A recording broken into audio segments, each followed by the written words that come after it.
Hello everyone, and welcome to Project Exploration, a collaboration between history tubers about exploration and discovery.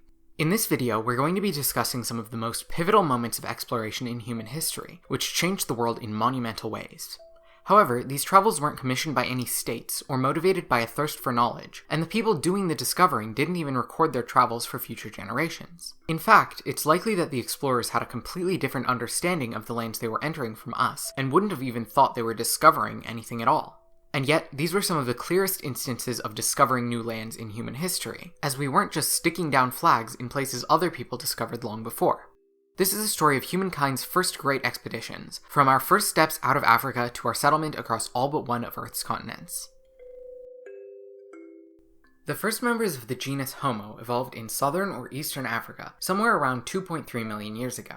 Cousins of our direct ancestors would venture out of the continent by about 1.9 million years ago, when Homo erectus populations started showing up in Eurasia, and a later wave would bring the ancestors of Neanderthals and Denisovans, two populations modern humans interbred with. We could consider these early migrations out of Africa to be the first human discoveries, but while these were all species of human, they weren't Homo sapiens sapiens like us. While these species were evolving in their own unique directions in Eurasia, the majority of our own ancestors remained in Africa, gradually evolving into anatomically modern Homo sapiens by about 300,000 years ago.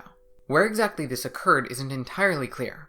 At one point, East Africa was assumed most likely, and Southern Africa has also been proposed. But based on modern evidence, we may have had more of a pan-African origin, with different groups of archaic Homo sapiens from different parts of the continent moving around and interbreeding until they eventually blended into an anatomically modern population.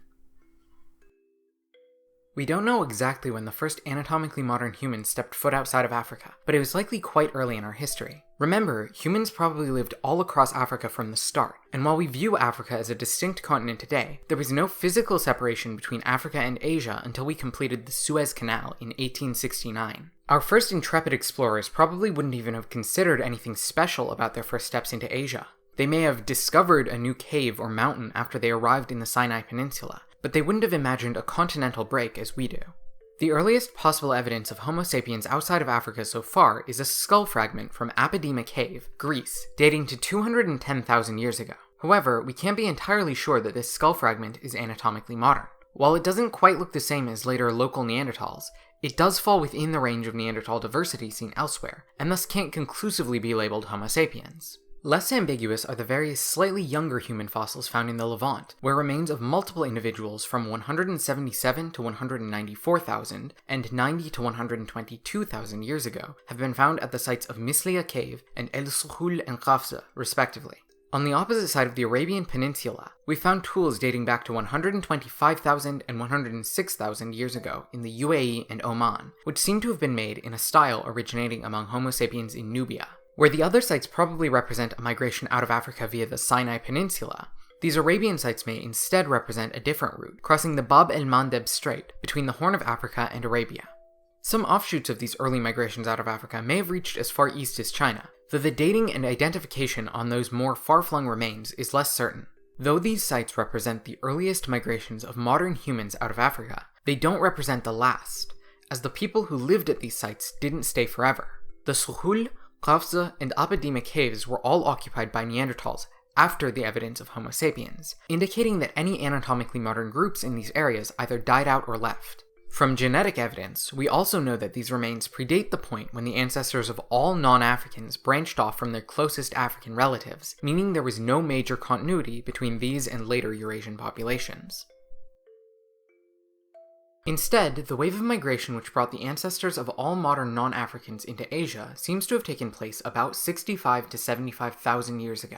We don't know for sure whether they took the southern or northern migration route, or maybe some combination of the two. But either way, genetic evidence suggests that an early split left behind a population we call basal Eurasians in the Arabian Peninsula, while the rest continued to the Indian subcontinent. See, we can generally tell how long a place has been occupied by genetic diversity. If a population has lived in a place for a long time, mutations will have accumulated in the area, making it more diverse, while a newer population will usually only represent a fraction of the diversity of the population it broke off from. India is the most genetically diverse part of Eurasia, indicating that it's the longest continuously inhabited region outside of Africa. While this is partly muddled by the long history of migration into India from other regions, we can further verify that humans settled in India early through haplogroups. Basically, humans have two types of DNA that don't mix between generations, meaning that they're passed from parent to child unchanged by anything other than mutation. The individual mutations they carry can be used to group these types of DNA into categories called haplogroups. And as mutations happen at a relatively consistent rate, we can estimate when two haplogroups diverged from each other based on how many mutations differ between them. From this, we can see that most of the oldest haplogroups outside of Africa are found in South Asia, and that most non-African haplogroups from elsewhere can be traced to South Asian ancestors. While the genetic evidence is clear, physical evidence of humans in the Indian subcontinent is a bit harder to come by. The oldest human fossils in South Asia, found in Sri Lanka, are actually relatively recent, dating to about 28,000 years ago, long after the first arrival of humans in the Indian subcontinent. Lithic remains, meanwhile, go quite a bit further back, to the point where we can't even be sure if the oldest represent the ancestors of modern Eurasians, or an offshoot of the previously mentioned early migrations into the Arabian Peninsula. According to researcher Ravi Korisetar of Karnataka University, however, these 74,000-year-old stone tools found in Jvalapuram more closely resemble contemporary Nubian tools than the earlier tools found in Arabia, suggesting a later wave of migration. Considering that 74,000 years ago falls within the time range we believe this group ventured out of Africa, it's very possible that these tools belong to the ancestors of all modern non-Africans.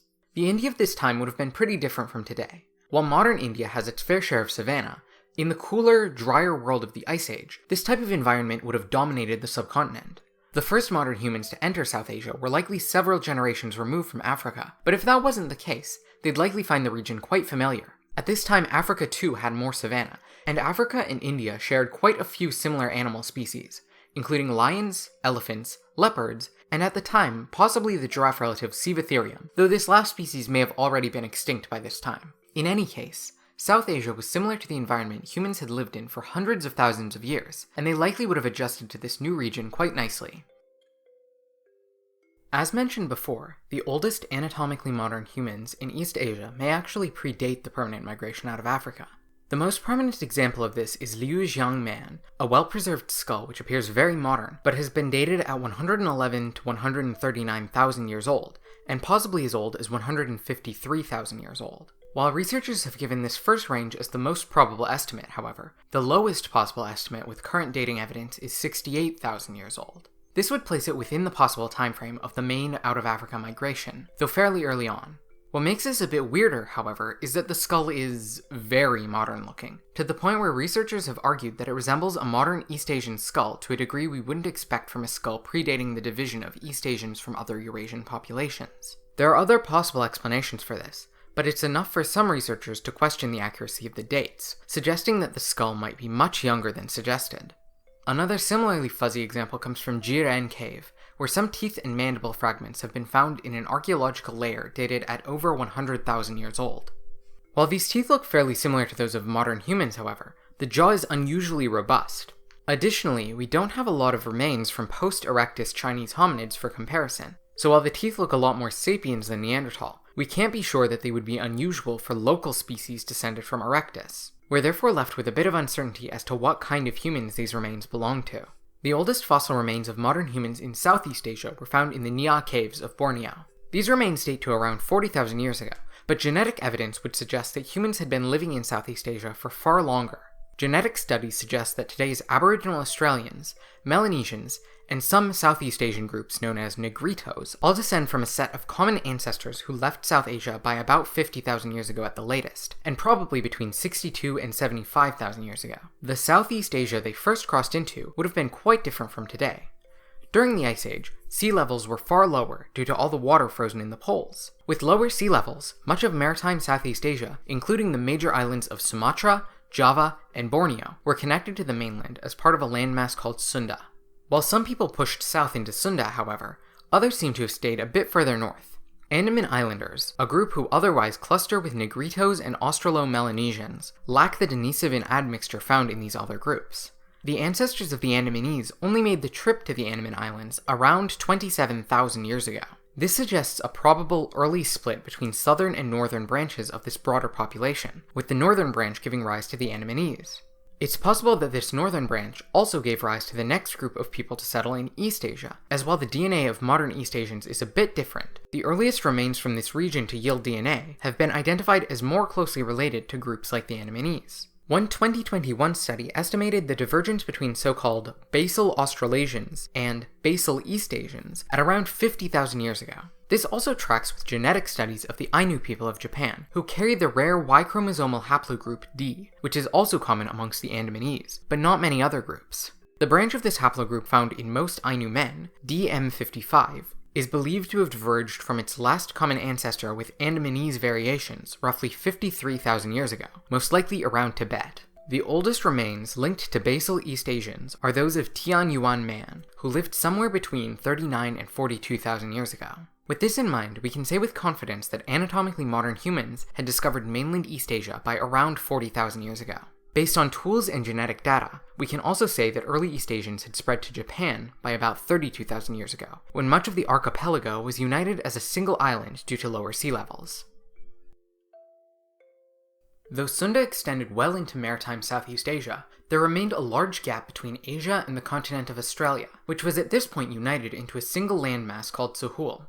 Within this gap were the scattered islands of Wallacea, where the mammal life gradually transitions from more Asian to more Australian. This region is home to some of the oldest cave art in the world on the island of Sulawesi, but this art dates to 43 to 47,000 years ago, well after the ancestors of Australians may have passed through. Though hopping between these islands would have lessened their time on open water, our explorers definitely would have needed boats and coordination, making these crossings some of our first maritime voyages, possibly even the first, depending on whether we crossed over the Bab el-Mandeb Strait on any of our out-of-Africa migrations. Exactly how this voyage was made is still unclear. While the most intuitive route from a satellite view would have been along the chain of islands stretching from what is now Java to Timor, before crossing the Weber Line into Sahul, we can't rule out a trip across Sulawesi and a few bridging islands into what is now New Guinea. We further can't yet say what kinds of boats they would have used, as none from this time have been preserved anywhere in the area, or in the world for that matter. We can therefore only speculate. Perhaps they would have used canoes, or maybe rafts made from local giant bamboo.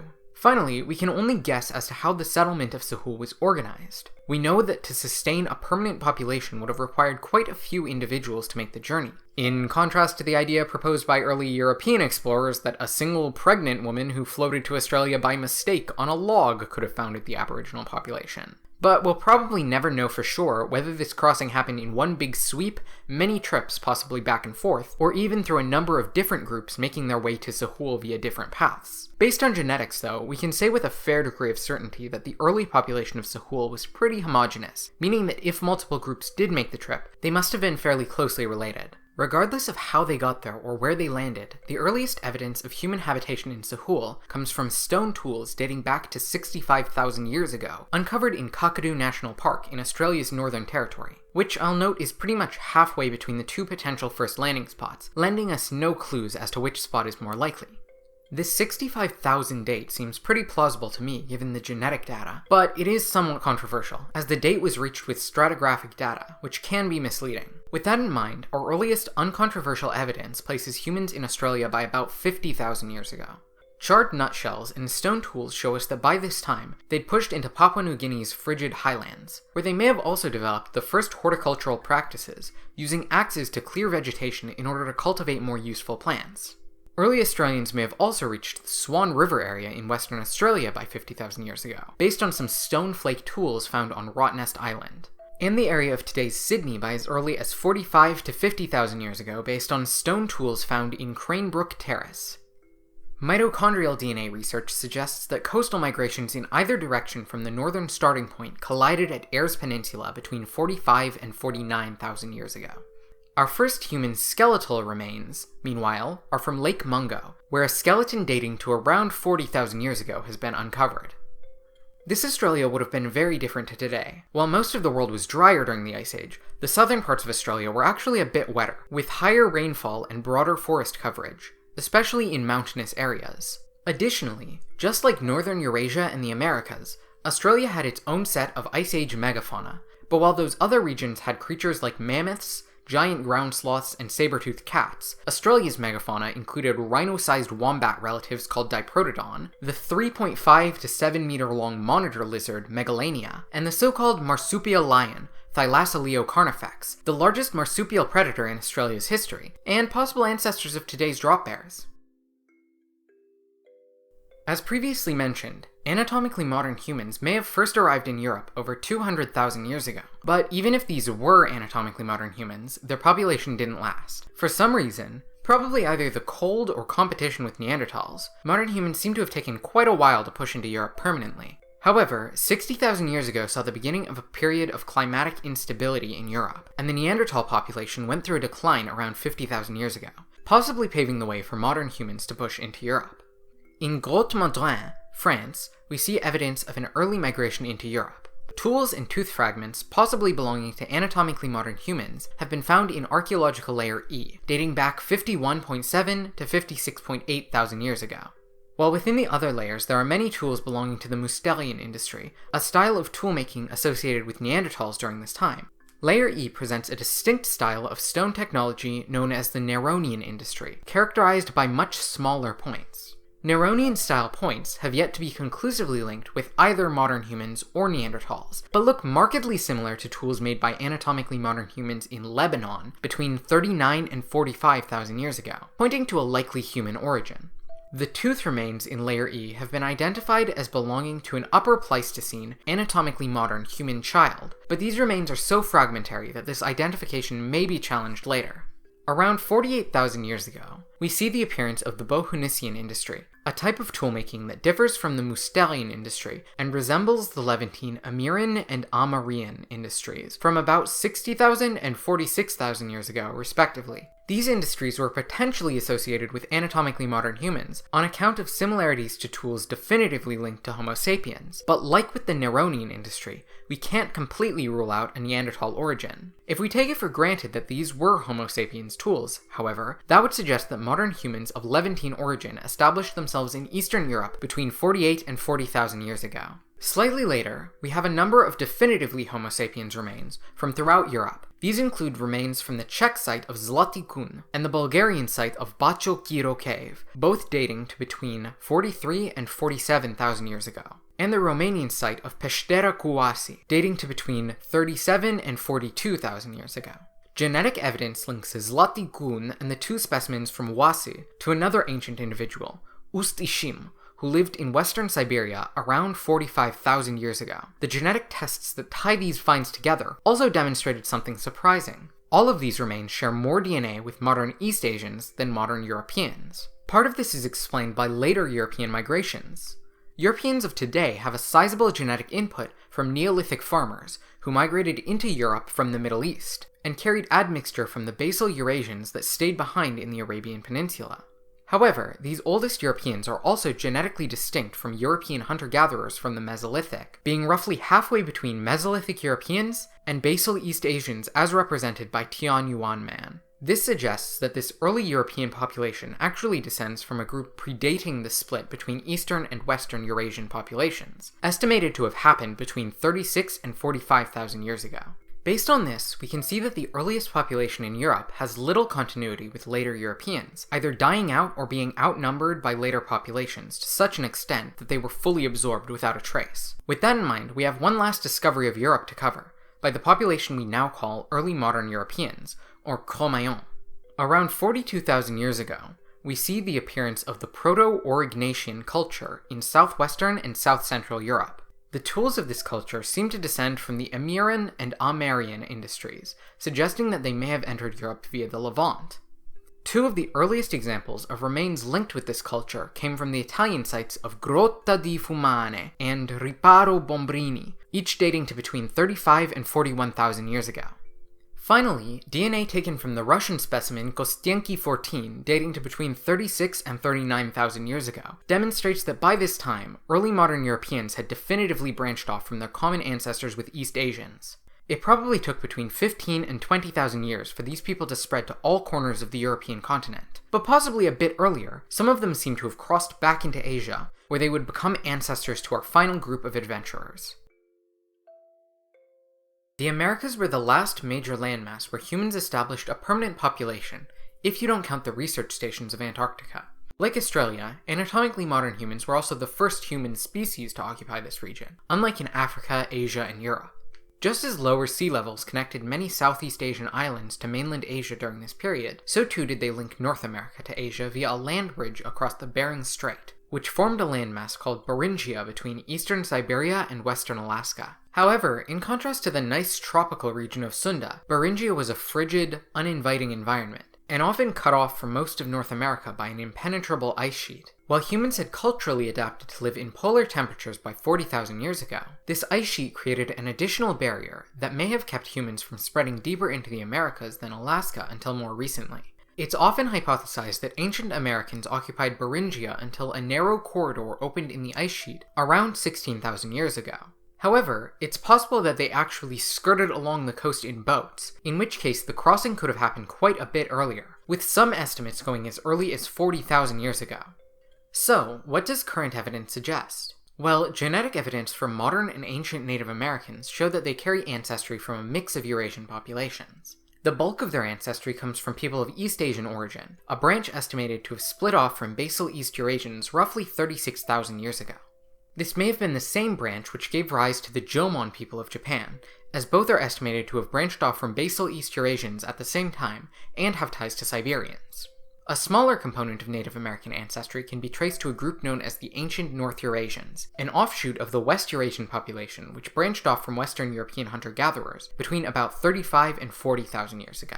Gene flow seems to have continued between the ancestors of today's Native Americans and Siberians until about 25,000 years ago, suggesting that this may have been when they first moved into the Americas, but we can't be sure of that. Gene flow could have continued across or along the coast of Beringia from an earlier period, disguising the date of first arrival. With the genetic data in mind, however, we can confidently say that people could have reached the Americas no earlier than 36,000 years ago, provided that there were no earlier migrations that left no known traces, and probably no later than 25,000 years ago.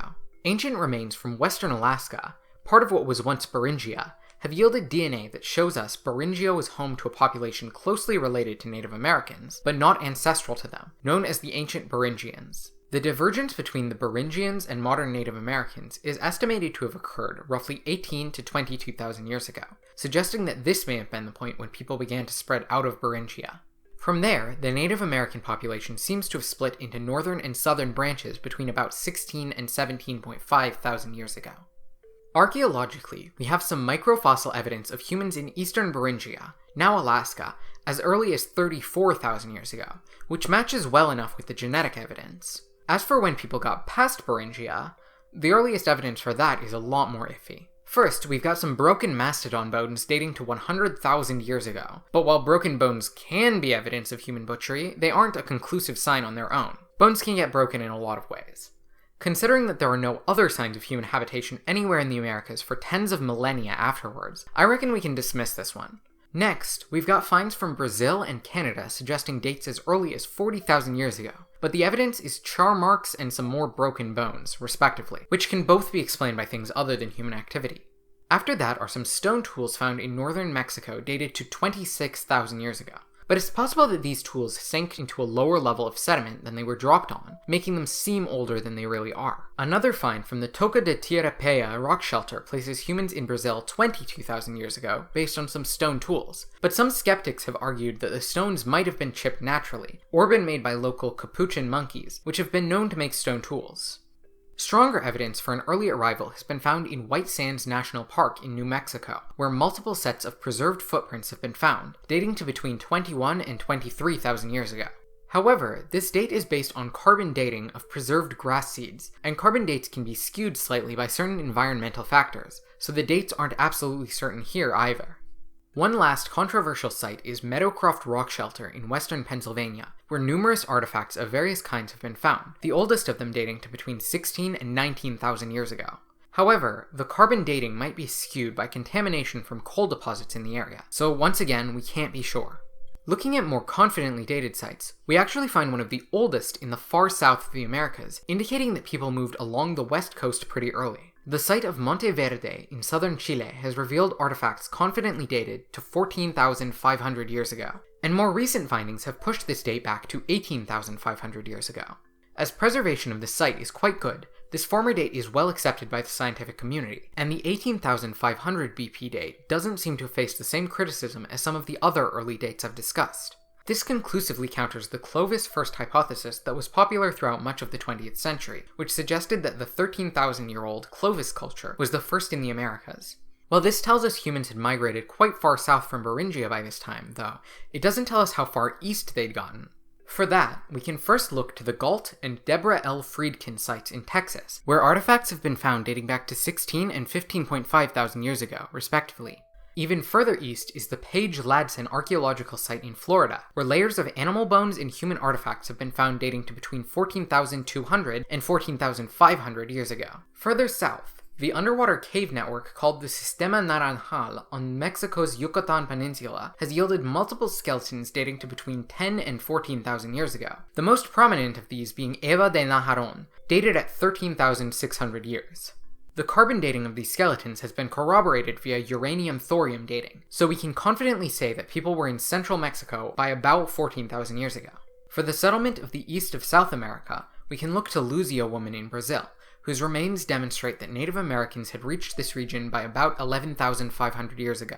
Finally, we can look to one of the last corners of the Americas to be settled, the far northeast, where the earliest known settlement can be attributed to the Maritime Archaic Cultural Complex, which appeared in Newfoundland around 9,000 years ago.